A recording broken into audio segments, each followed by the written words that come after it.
Welcome to Penrose Learning, where we make understanding easy. You start by preparing both device and IDE. Enable developer options and then USB debugging so Android Studio can communicate. This is essential because a DB needs permissions. Once done, plug the device with a data-capable cable and accept the computer RSA prompt on the phone. Make sure OEM drivers are installed on Windows or use a DB via Homebrew on Mac OS. Now open Android Studio's Run/Debug selector and watch for your device to appear in the target list. That confirms the initial. Next, you confirm connectivity and configure deployment. Run a DB devices to see the device ID. If unauthorized, recheck the phone's debug prompt.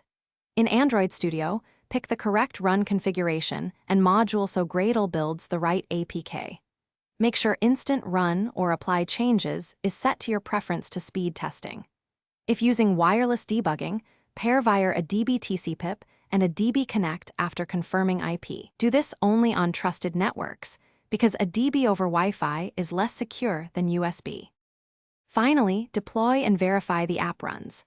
Click Run in Android Studio, watch the Gradle build and APK install progress, and open Logcat to inspect runtime logs and crashes. This helps identify missing permissions or runtime exceptions.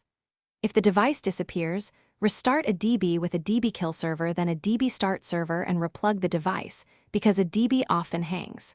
If problems persist, switch USB mode to file transfer. Try a different cable or port, and confirm the device OEM driver or Mac OS permission dialog was accepted.